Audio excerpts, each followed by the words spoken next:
As a finance professional in a disrupted business landscape, what does it take to be in demand? What does it take to attract great paying international roles? If you're an ICAN member, it'll just take one exam. That's all it takes to complete the globally recognized CIMA professional qualification and the internationally respected CGMA designation. As a CIMA member and a CGMA designation holder, employers will look at you as a finance professional, constantly acquiring new skills to add value to the business.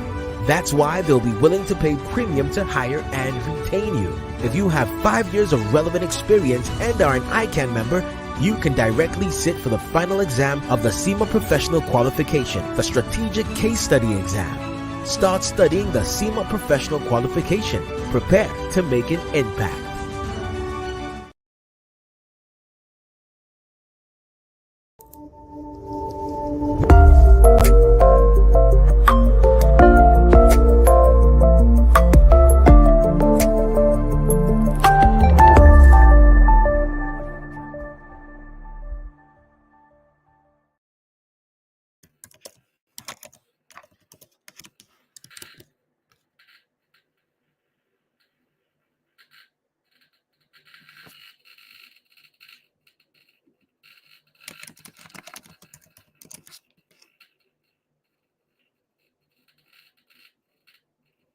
Good evening, ladies and gentlemen. Thank you very much for being here today. It's a special day because we're celebrating our men in the house today. I'll say Happy Father's Day. It's one of its kind because they keep talking about us celebrating the women all the time. There's Mother's Day and there's Women's Day. But today we're going to be celebrating our fathers, our men, the one that makes us women. So it's ICAN on Air today, and today's date is the 20th day in the month of June 2024. We're excited about today because it's something different from the ordinary thing that we usually celebrate. And the topic for today is male gender. We're trying to balance the responsibilities and mental health. And today we have in the studio someone that knows the subject matter very well. You would ask me again, why is it not a man that is coming to talk to men? Yes, we want to take the burden off the men and we want to discuss matters that relate with men. So today we'll have Halima Lyani. She's the Executive Director, Life After Abuse Foundation. But before we bring Halima to the studio, we'd like to go on a commercial break, and when we come back, we'll bring you Halima into the studio. We'll be right back. The Institute of Chartered Accountants of Nigeria, Canada District presents the 9th International Accountants Conference, themed Strategic Upscaling of Accounting Profession within the Dynamics of Technology. Date 16th to 20th July 2024. Time is 8 a.m. to 4 p.m. daily. Venue, Best Western Premier Calgary Plaza Hotel and Conference Center, 1316 33 Street NE, Calgary, Alberta, T2A 6B6. Seasoned speakers like Sheyi Wolabi, a partner at MNP Calgary, will be speaking on review of the accounting profession and technology synergy. Derek Greer, the Chief Information and Security Officer, Protexer, will be speaking on disruptive technology and AI upscaling for accountants. Greg Howe, the CEO, Black All Systems Calgary, will be speaking on accountants in the era of diversified profession, while Professor Godwin Emmanuel Oyedogun will be speaking on decision-making optimization through data mining. The Canadian High Commissioner as well as the ICAN President will also be in attendance. This conference promises to be value for your time and money. Hurry! Register today by sending an email to Mr. Blessing Familusi, chairman at ICAN-Canada.net, or ST Badamosi at ICAN.org.ng, or I Adams at ICAN.org.ng, or simply visit our website www.ICAN-Canada.org. ICAN Canada Conference 2024. Be there. Security is key to national development and growth. No nation can be truly economically successful without peace and stability, or when its security is threatened. This is why we must perform our civic obligation of duly paying our taxes so as to provide the needed resources for government to secure our lives and properties. When we pay our taxes, government is provided with the needed resources to equip our security agencies for a safer Nigeria. The money we pay as taxes is used to purchase equipment and hardware, invest in intelligence and other sophisticated technology, as well as cater for the welfare of all security personnel. A secure nation is a prosperous nation. Nigeria is safer when we pay our taxes. FIRS, it pays to pay your tax.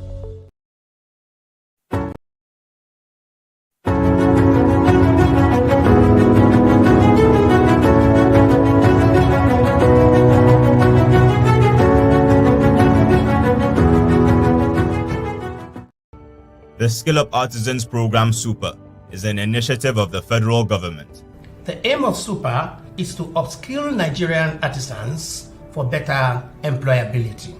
These were carried out by collecting the data of Nigeria artisans through massive registration, training, certification, and licensing for better job opportunities both locally and internationally. Super will improve the quality of life of Nigeria artisans. It will improve the quality of work from Nigeria artisans, enhance work and professional ethics from Nigeria artisans, reduce dependency on foreign artisans, and increase foreign exchange through talent export. Log on to super.itf.gov.ng to register now. Super, upskilling Nigeria artisans for super job.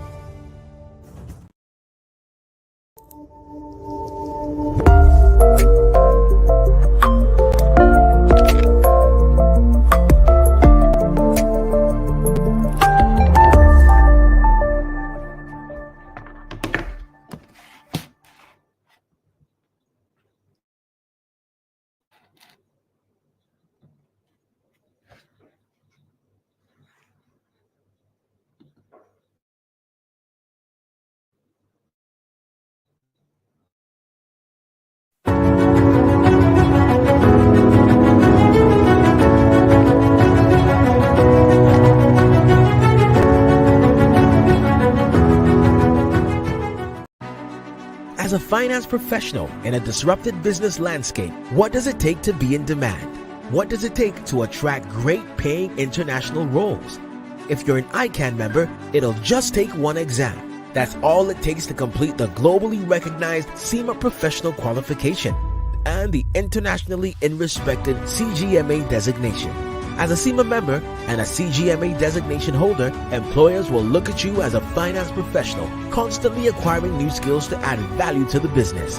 That's why they'll be willing to pay premium to hire and retain you. If you have 5 years of relevant experience and are an ICAN member, you can directly sit for the final exam of the CIMA Professional Qualification, the Strategic Case Study Exam. Start studying the CIMA Professional Qualification. Prepare to make an impact.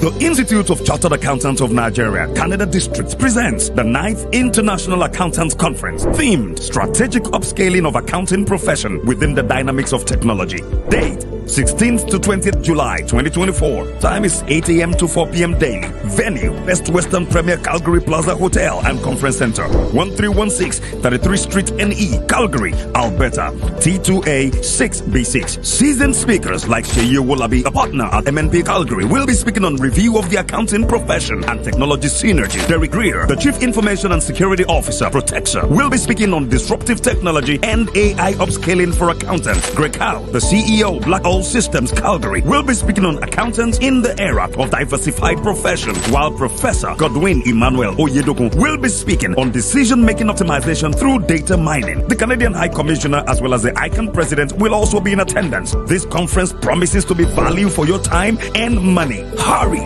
Register today by sending an email to Mr. Blessing Familusi, chairman at icancanada.net, or St. Badamosi at ican.org.ng, or iadams at ican.org.ng, or simply visit our website www.icancanada.org. ICAN Canada Conference 2024. Be there.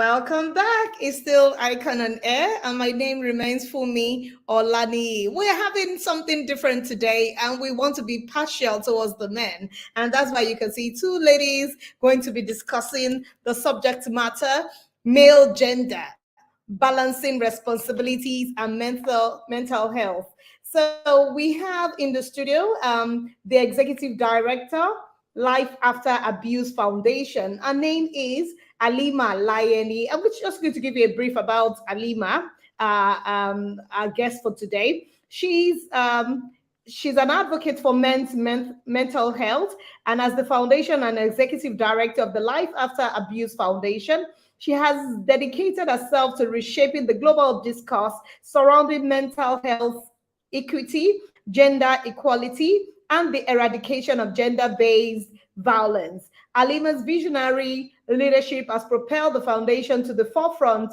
of the field.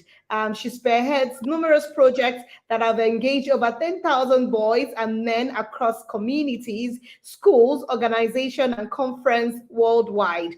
Our influential article, A Call to World Leaders, Ending Violence Against Women and Girls, acquires advancing men's access to mental health support. It has actually garnered over 2 million readership globally. And Alima is a transformative leader, and she's innovative. She brings innovative solutions. And we hope that today we will get all the innovative solutions that we want to drive forward a global movement towards greater mental health, equity, and social change. Alima, you're welcome to ICAN on Air today.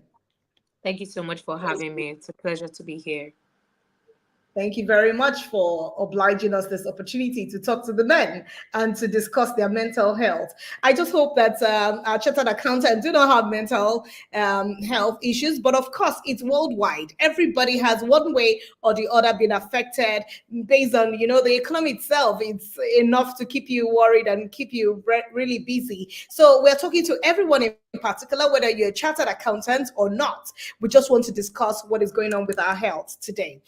So Alima, I just want to start by buttressing what Jana Kingsford said when he talked about balance is something you find, but it's something you create. It's not just something you find, you have to create it. So I would want to ask, for a typical man, what does it mean to have a balanced and work-life style? First of all, thank you so much for having this conversation. We all know that there's currently stigma surrounding men's mental health, and it's important for systems and structures to have these conversations in order to advance the cause, in order for them to know that, men are not alone.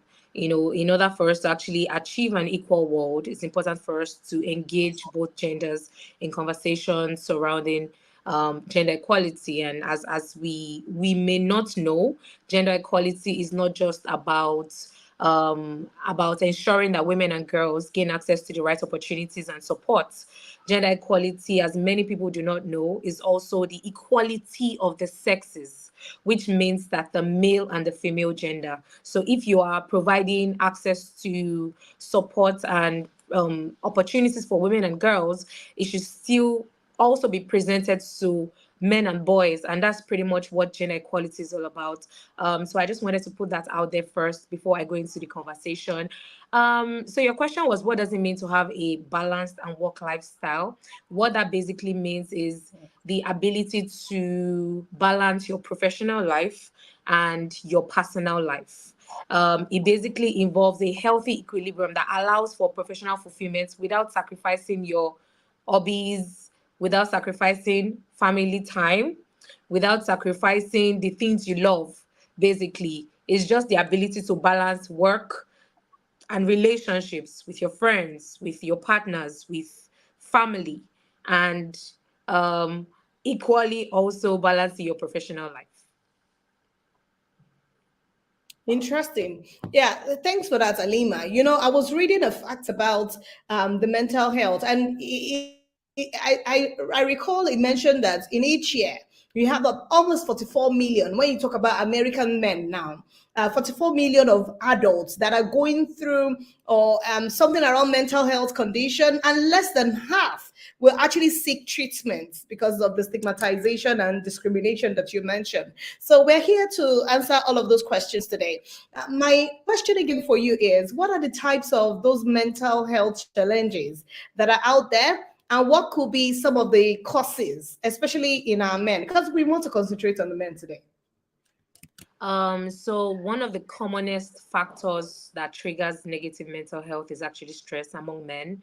I mean, for obvious reasons, men are the providers of the family, and so there's a lot of pressure on them to provide, a lot of pressure on them to lead, to a lot of pressure on them as the head of the family, basically. And we all know how difficult it can be to actually fend for an entire family. I mean, you have like some men have as like 3 children and a wife who probably doesn't have a job. And, there's just this pressure on men to provide. So one of the commonest factors is actually stress. The second commonest factor is actually depression, which many men are not aware of. We have a lot of depressed men. Maybe they are actually even aware of it, but they don't want to seek help. But we know that also, if you check the studies and you check the statistics, you'd find that depression among men is disturbing. We even have like higher depression among men than women. Now we also have the anxiety disorder, which is constant fear, constant worry, which again answers the question that a lot of men are put under a lot of pressure to provide, a lot of pressure to lead, to support, to protect their family. And for an average man who was unable to provide, he would definitely constantly live in constant fear, worry, and anxiety. And we also have substance abuse. I'm sure you must have heard at different points that, oh, men like to take alcohol. But no, men do not like to take alcohol. That is just a coping mechanism for men who are struggling. So it's not, nobody likes to, get drunk on alcohol, right? So when we have not been able to successfully create a safe space for men and boys to freely express their emotions. And so what they do to cope with their pain and trauma is to take alcohol. So it's not like men actually like alcohol. Men use alcohol as a coping mechanism to numb their pain and to numb their emotions. So we also have the substance abuse. We also have the suicidal thoughts. If you also check the statistics, you'd find that men are 3 times more likely to die by suicide than women. Which also explains why we have more RIPs on Father's Day than on Mother's Day. Now, what are the causes of what are the biggest sponsors of these things? We have lack of the ability to provide, lack of purpose. We have grief, loss of a job, loss of money, loss of friendship, loss of relationships. It could be lack of motivation. It could be nothing, right? There are just some people who are just depressed. They can't even figure out, even if they attend counseling like 1 million times, they just can't figure out what is wrong and what's making them depressed. So it could actually be nothing. There are different things that can. We also have loss of a loved one. That can also be a sponsor of negative mental health among men. And these are some of the factors that sponsors negative mental health among men.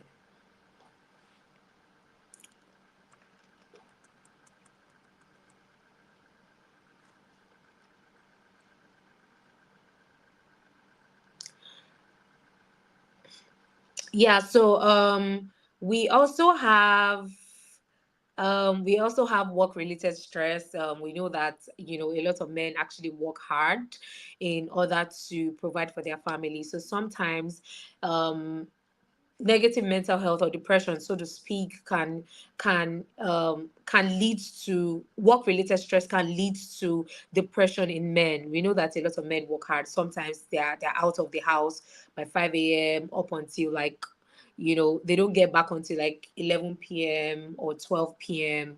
or 12 a.m. in the middle of the night. So work-related stress is also a factor. Now, we also have childhood trauma. This is something that, again, a lot of men do not really talk about. Again, because of the stigma surrounding men's mental health and because men have been socially conditioned to be stoic. Men have been socially conditioned to keep their emotions. So childhood trauma is also a factor of depression among men. Okay, interesting. Thank you very much for that perspective. And if you're just joining, we're still live. We are discussing our men today. And we have Ali Malayani, the Executive Director of Life After Abuse. We've been having a good time. Of course, you know that on ICAN on Air, we bring everything that you desire, everything that will make life seamless for us. And I just want to acknowledge some of our guests today, of our audience, to say welcome to the program. It's called ICAN on Air on Thursday, every 6 p.m. We're here with you. So, as we talk about the men, what is the relationship between responsibilities and mental health? You've talked about them being the breadwinner, but what is the difference? How can we So I relate have it? here that while fulfilling responsibilities can provide a sense of purpose and accomplishment, excessive or unmanageable responsibilities can lead to stress, anxiety, and burnout. So that's just basically the thin line between responsibilities and mental health, right? So the ability to provide a sense of purpose and accomplishment, kind of like you can connect that to responsibilities. However, if these responsibilities are not well managed as a man, now it can lead to stress, anxiety, and burnout. So you can have like a workload of objectives that you need to meet at work, and if you're unable to meet them or if you're unable to manage them well, it can actually lead to depression, stress, burnout, and that's pretty much the difference between responsibilities, the connection between responsibilities and mental health. Okay, thank you for that. We hear depression all the time, but what are the signs and responsibilities that have started becoming visible? I would call them visible demotivators and burden in every man's life, or perhaps in the percentage of our men's life. The most common one, I'm going to start with the most common sign, which is withdrawal from social activities. So, for instance, if you have a man in your life who is like the life of the office or the life of the workplace, and and then all of a sudden he begins to withdraw, he begins to be quiet. You don't see him cracking jokes, dry jokes anymore. This can be a sign that this man is struggling, is in fact struggling. We also have persistent fatigue, which is constant tiredness and lack of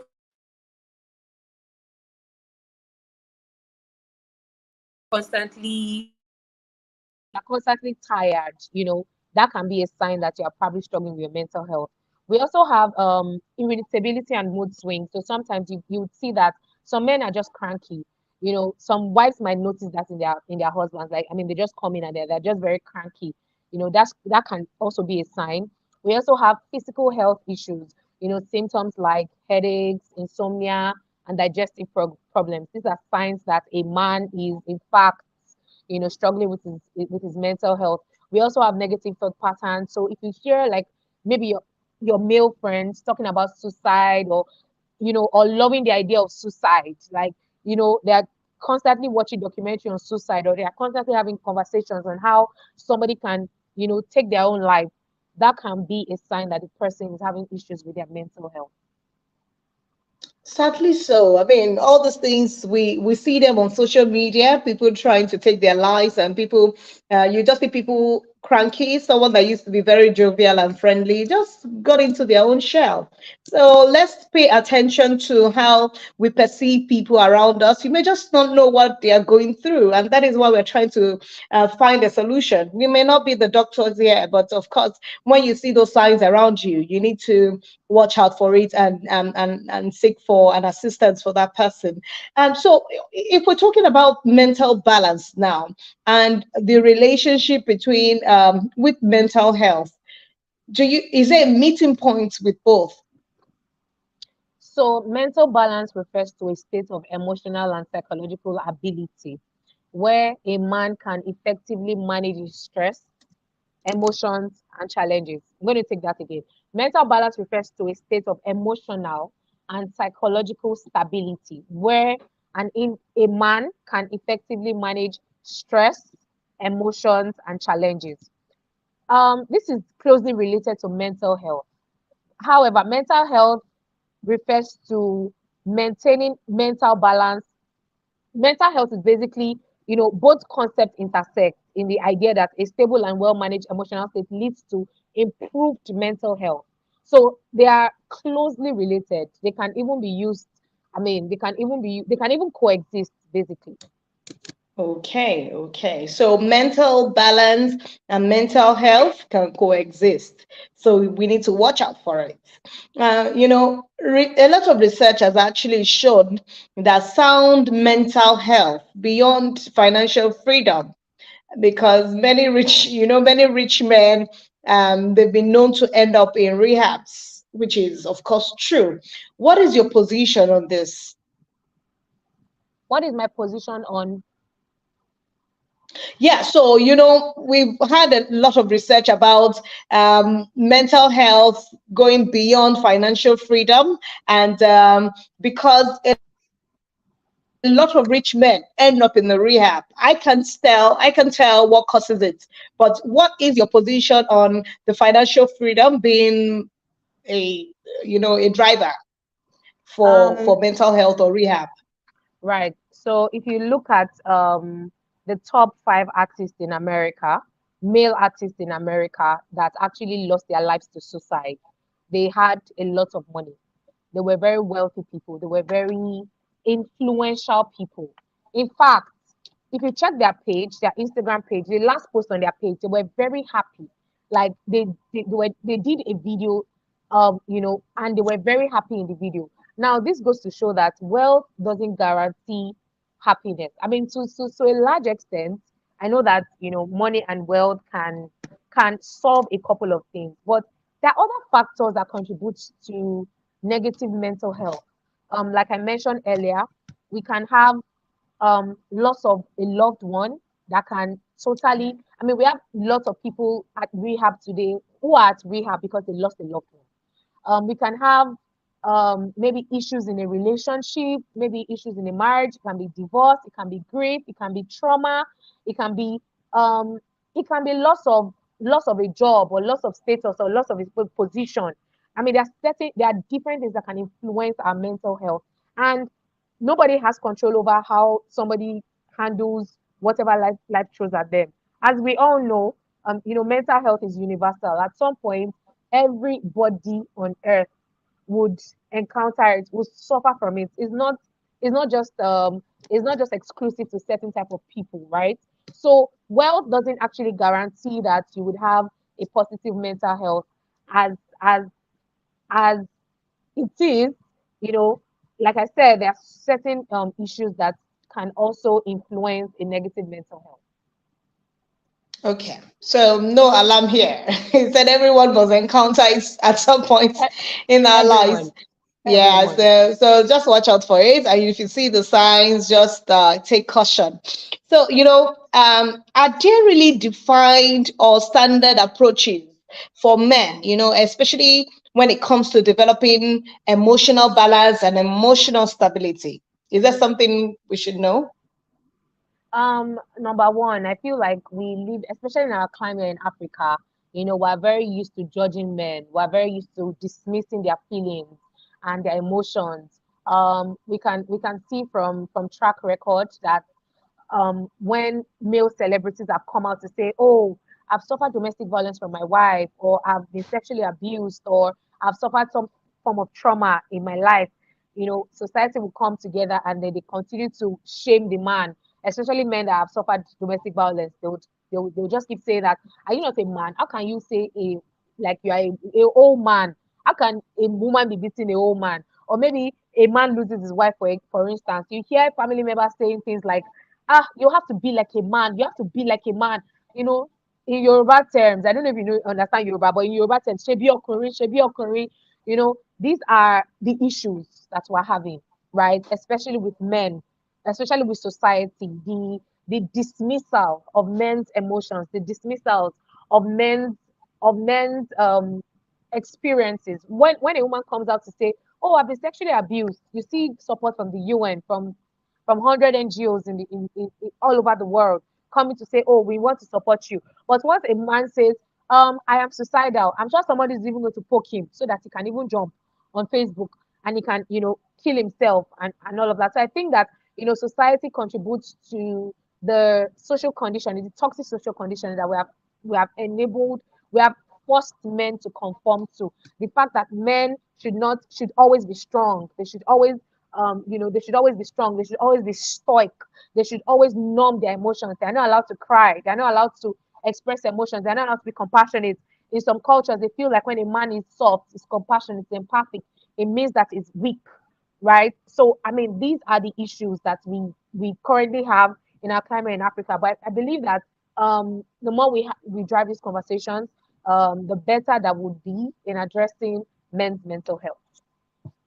So, men, you need to know that we are aware and we are concerned. So we will definitely give our shoulders where you need one.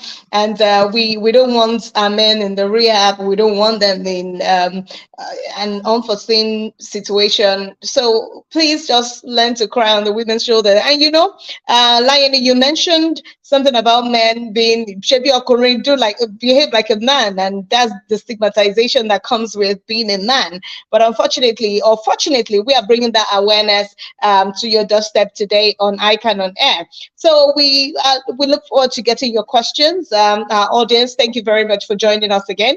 You can send your questions, and Alima will be very much happy to take your questions today. So to Alima again, as a social and you are the health counselor, can you run our audience through some of the abuses that you have you have witnessed, some mental tortures that some men have gone through? And because your organization is Life After Abuse Foundation, and men may always be abused by the other gender, female. Unfortunately, people don't know that women can abuse men. Let us know what we need to know about abuses of men and the torture that they go through, and the responsible, and how some people have responded to the issues that men face. So I think that the very first abuse that a man who used to be a boy faces right from childhood is emotional suppression. The fact that we actually tell a boy to be a man. A boy is a boy, it's not a man, and he should be allowed to express his emotions. So I think that that's like the very first abuse that every male faces the moment they are born. The fact that you walk into a room with a girl and a boy crying, and you tell the boy to be a man, and you attend to the girl's needs, and you try to acknowledge her emotions and her feelings. So that's like the very first abuse that the male gender faces right from their mother's womb to the world. The second most common abuse that men face is actually emotional abuse. Again, this is not spotlighted, or this is not spoken about enough, because men are not people that actually speak up a lot. Again, because they have been conditioned to just take everything all in, even if they're being oppressed, even if they're being abused, even if they're being traumatized. Men have been told that you are expected to be strong at all times. So regardless of what you're going through, you are just expected to be strong. You're not expected to seek help. You're not expected to talk to anybody. You're just expected to be a man. And so the second abuse, most commonest abuse that men suffer globally, is emotional abuse, especially in our climate in Africa. Now, there are lots of men that actually suffer emotional abuse from their wives. It is a thing. And I'm just going to put this out there. Emotional abuse is even the most dangerous kind of abuse, because you can't see the scars. You see, when a woman is being physically abused and she goes to the salon, for instance, you can see the black scars on her eyes. You can see, and then you can easily intervene. But it's not the same for men. A man can be constantly being abused in his house, like emotional abuse, and he's just taking it in. He's just taking it in. Studies show medically, when you hold negative emotions in your body, that it can trigger a heart attack. It can trigger. That's why you see sometimes. So you just hear that a man slumps and dies, right? Because emotional abuse is not something that you can get immediate medical help for, right? Which is why we always advise men, whether you feel like it or you don't feel like it, visit the hospital. Even if it's quarterly, fix an appointment with your doctor just to be sure that everything is fine, just so that somebody doesn't slump and die, because emotional abuse is not something that people can see with their eyes. So that's to pretty much always checking with their doctors. Now, another thing that I believe that I've addressed is again financial strain, pressure to provide financially for the family. And then lastly, we also have discrimination and stigma, which I've been reinforcing since the beginning of this conversation. Stigma surrounding men's mental health, stigma surrounding men, that they're not allowed to seek help, they're not allowed to be compassionate, to be soft, they're not allowed to cry. So these are, these are some of the devastating issues that men literally go through. Okay, interesting. So we don't want men maligned. And thank you very much for that conversation. It's still male gender, balancing responsibilities and mental health. And in the studio, we have Alima Lioni, the Executive Director of Life After Abuse Foundation. Remember to send in your questions. We would like to go on a commercial break. And when we come back, we'll take all the questions from our audience. We'll be right back.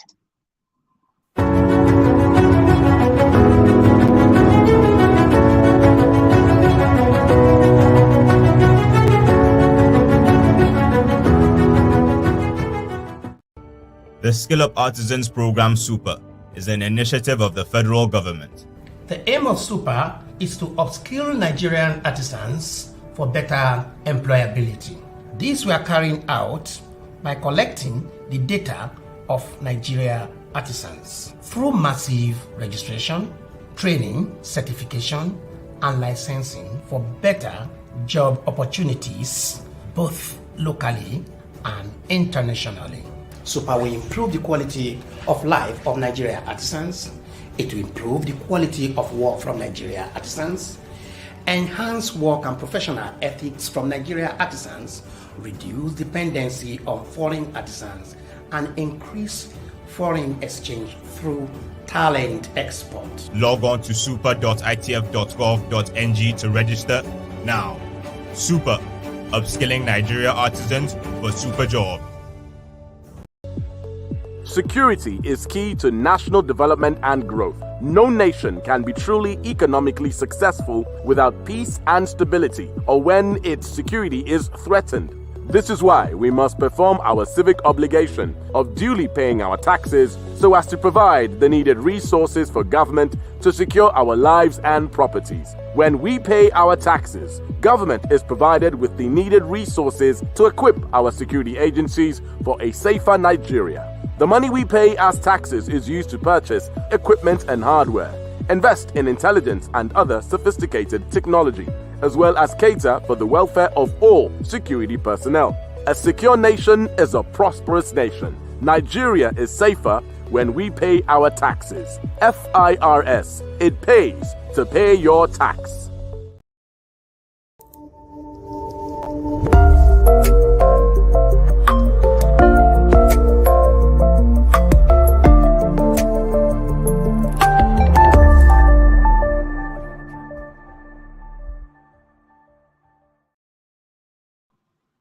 So you're welcome back to ICAN on Air, male gender, balancing responsibilities and mental health with Alima Lioni, the Executive Director of Life After Abuse Foundation. And we've been discussing a lot of things, a lot that you need to be aware of. Women, take note, we do not want to abuse the men.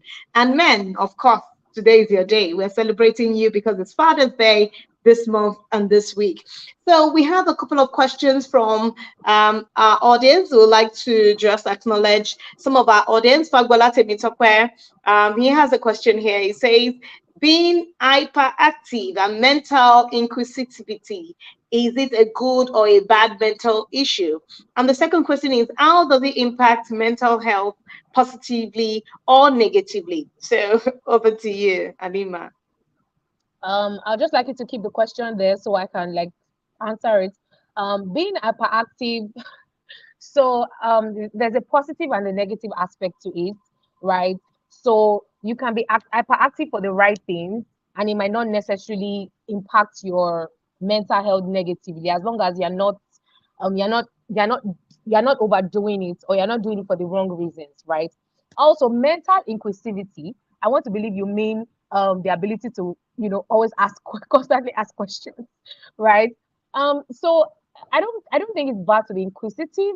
I just think that we just need to always apply emotional intelligence in asking questions, asking people questions. You might want to create boundaries with your questions, like not ask people about their religion, not ask people about their marital status, people that you do not know like closely. Not ask people about their health, not basically just kind of like creating some sort of boundary with people. So there's really nothing wrong with being inquisitive. It's actually good to be inquisitive because it enables you learn different things. But I think that there has to be a boundary to certain things that we do.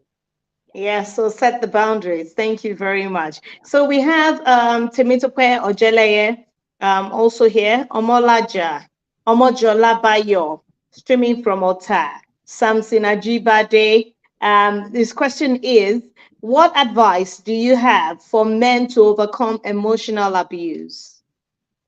I think that as a man, you number one, I'm sorry if you are currently going through any emotional abuse or you're asking on behalf of somebody. I'm sorry to hear about that. But I think that men need to learn to speak up.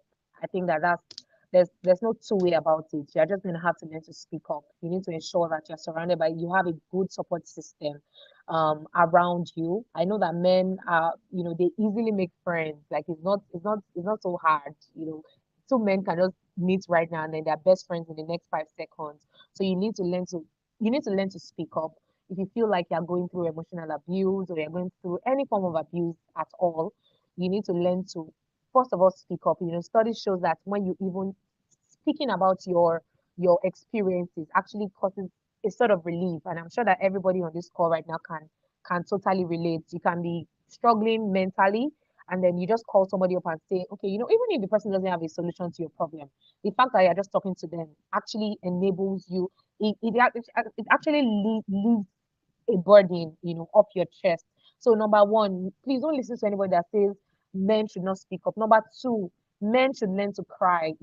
Crying doesn't make you weak. Even the Bible says that Jesus wept at some point, and Jesus was a male figure in the Bible, right? So also medically, it has been medically proven that when you cry, it actually helps you medically. It helps you feel relieved, right? So please don't listen to anybody that says that you cannot cry. We understand that there are so many men that just remain in their car before they even go in, that are burdened with a lot of problems. And then, they just really want to cry in the car. But the sound just keeps re-echoing. I'm a man. I can't do this. I can't cry. I want you to know that it's actually okay to cry. You're actually helping yourself by crying. So it's okay to cry. I mean, it's okay to cry at any point. If you're overwhelmed, it's okay to cry. And then the third thing is you need to get help. Don't be ashamed to get help. Later in the conversation, I believe there's a question that touches where you can actually get professional help. So I mean, don't be afraid to get help, even if there's nobody around you that you can talk to. You can always seek professional help. You can even do it discreetly. Nobody has to know about it. Just put Okay. a counselor up, and then you can always talk to them about it. Interesting. Thank you. I have an interesting question here from Abel Aigbodion Essien. So this is coming from a grandpa.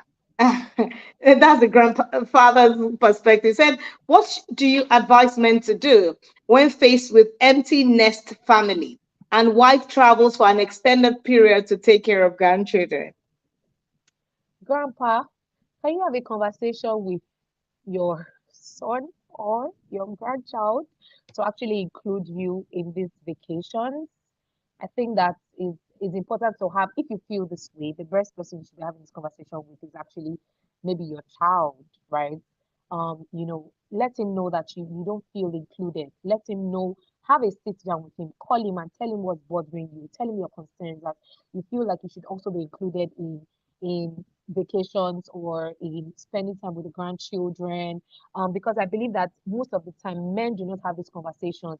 They just always hold it in and they're like, oh, I mean, I'm just going to accept this. I wouldn't even have a conversation with him at all. But you need to understand that sometimes You need this to person might understand just be sometimes clueless, this person might just be clueless, and they might just feel like maybe grandpa and they wants might. to, be by himself, and grandpa doesn't want to come along. So I think that you should have a conversation with your child and say, I also want to come along on vacations. I also want to come along to, spend time with my grandchildren. I think that will be nice. So I think that having a conversation would really help.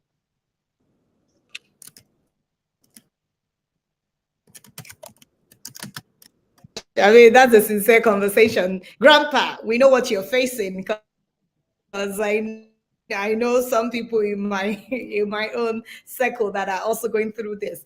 So the question from Uma NS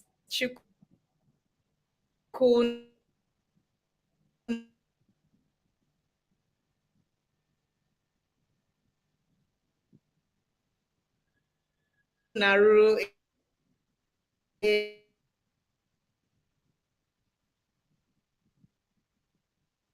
is Mother. So I'm just gonna go ahead with the question.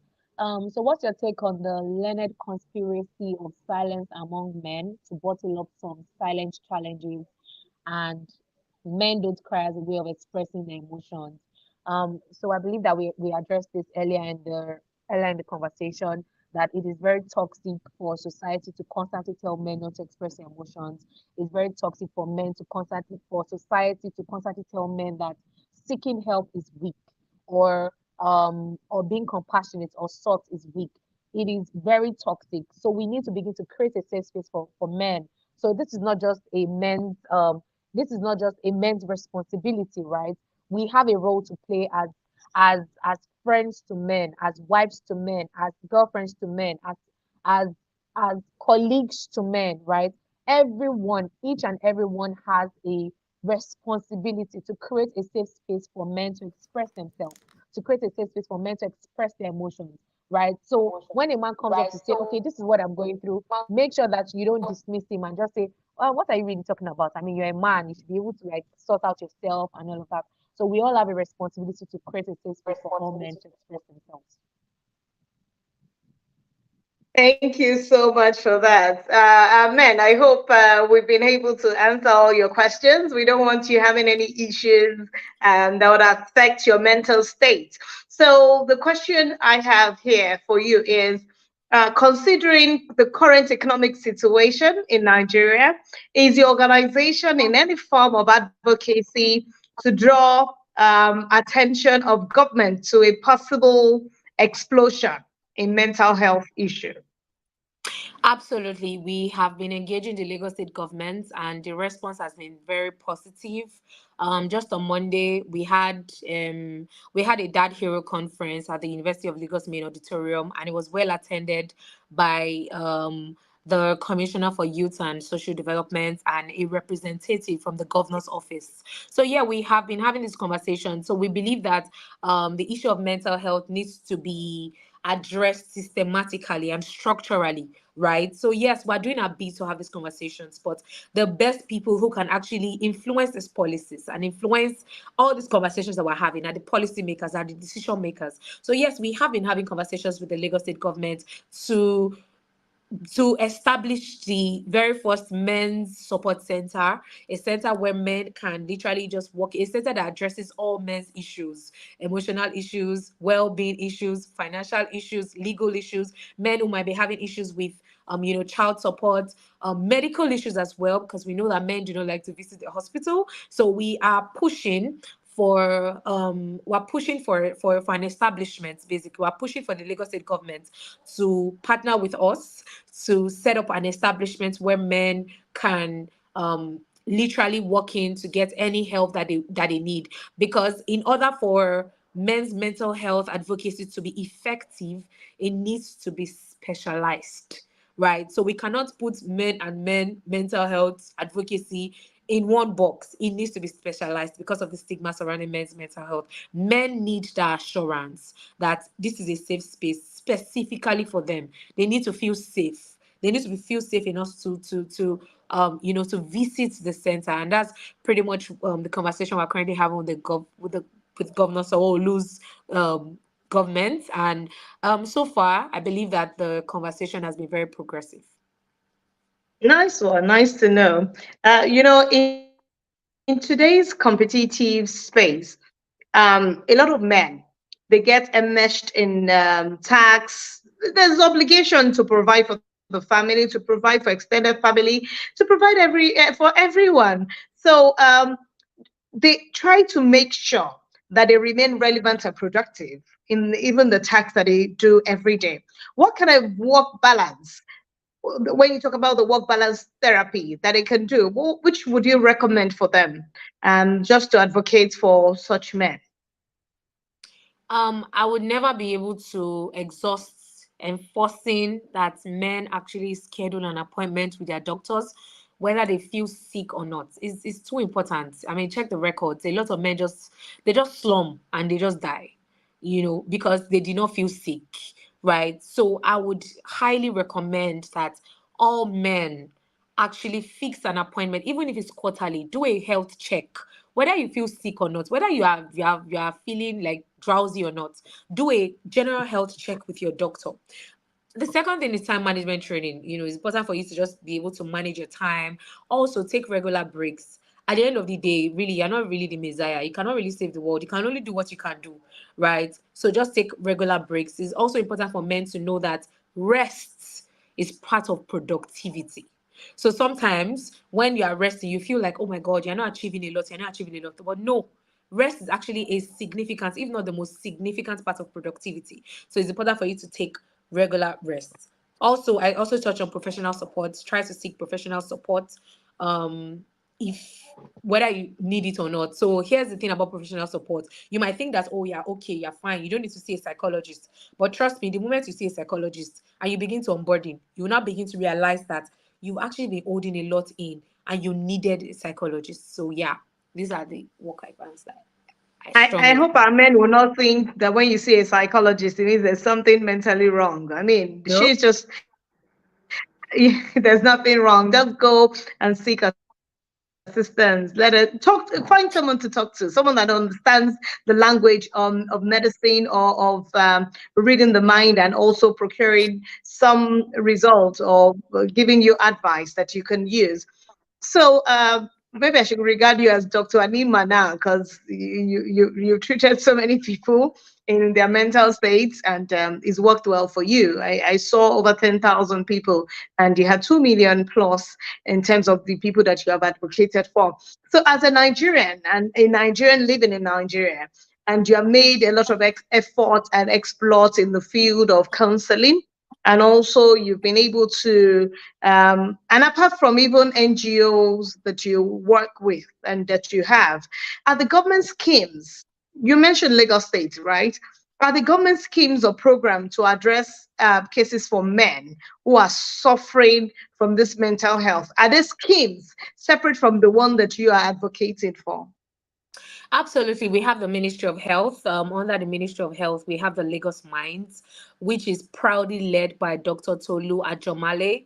The Lagos Minds is the mental health aspect of the Ministry of Health. So you can actually call in to speak to a psychologist. You can call, many people don't know about this, but I'm just putting it out there. You can call in to speak to a psychologist. They have like a lineup of psychologists that you can always speak to at no cost. We also have the Ministry of Youth and Social Development for some men who might be struggling with alcohol disorder or any disorder at all. We have the Ministry of Youth has a lineup of different rehabs that men can actually get help from. Also, we have the Ministry of Women Affairs and Poverty Alleviations. Under that, we have the Domestic Violence Unit, which is open to both genders, not just women. I mean, a lot of people do not know this, but there's a ministry at the Women Affairs. There's a department at the Women Affairs that actually attends to the needs of men. So if you're being abused, or if you are suffering any form of abuse, you can actually just walk into Block 18 to get help. And finally, I would like to state the Lagos State Domestic and Sexual Violence Agency. Amazing work that they're also doing. You can also reach out to them. It's not just exclusive to women. You know, Lagos State is a gender, it's not gender specific. Lagos State doesn't just support women. You know, Lagos State supports both genders as well. And so even if you walk into all these facilities as a man, you would still be treated equally like a woman, and they will not be biased. I promise you that. So what's from on the marble? You've heard it from Dr. Alima Layani. In fact, I can see Fagbola Temitope saying rest is a significant part of productivity, and it Yeah. tagged you. So that is from you. And we have Mukale Lawal saying men may avoid seeking mental health support due to the fear of being judged or labeled as weak. What are your thoughts on this? Maybe this should be the last question from our audience. You're welcome, Mr. Mukaila Lawal, FCA. Is it possible to spotlight the question, because the question was cleared off? Okay, so you can see it now. Okay. Yes. So my advice to you, Mr. Mukaila, is to actually find a safe space for you to express yourself. You need to understand that you're a human being with needs. You're a human being with emotions. I promise you, if I pinch you now, you feel pain, even if you're a man, right? So yes, I know that there's still a lot of stigma surrounding men's mental health, and men are always judged and they have their feelings dismissed, right? But I believe that if you create a safe space for a man where he's not being judged, where his emotions are not being dismissed, he would actually speak up. And so I implore you to reach out to the men or a support system in your circle that you can speak to. I also listed a couple of organizations that you can also visit. I mean, even if you feel like there's no support system around you, like currently, that you can't trust anybody, everybody around is just judgmental. Again, you can visit Lagos Minds. You can also, there are so many mental health resources online. There are so many mental health resources online that you can even anonymously access. You can speak to a psychologist. You can just sign up and speak to a psychologist. But if you really want to have like a physical one-on-one counseling, you can visit the Lagos Minds, which is the mental health aspect of the Ministry of Health, and they have counselors there. They have psychologists there that you can definitely access. Thank you. So I just want to take the last question because it's important for us to understand what your general counsel to men will be on work balance, because men love to work because they are expecting that people are relying on them. So they'll give their all to it. So how can they also keep away from becoming victims of mental health in 1 minute? So I think that you're actually skipping a question 12, but I'm just going to go ahead and answer question 13 as you revisit question 12, because I believe it's important. Again, men, prioritize self-care, take care of yourself, ensure that you take breaks from work, you prioritize yourself, you meditate, you do what you love, you spend a lot of quiet time, you take a break from work, basically, because men are just always constantly working their head, like it's always money calculating, I need to do this, I need to do that. Sometimes just take a break from all those thoughts, take a break from the worry, from the fear, from anything that you can ever think about. Prioritize self-care, do the things that you love. Also, I know that exercise really helps.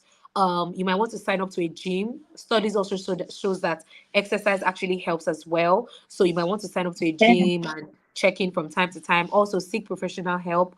Please delete every idea in your head that says that you are not allowed to speak to a professional, you're not allowed to speak to a counselor. It's the same way when you have a malaria, you visit a doctor. That's the same way that you visit a psychologist, right, when you need help. Yeah.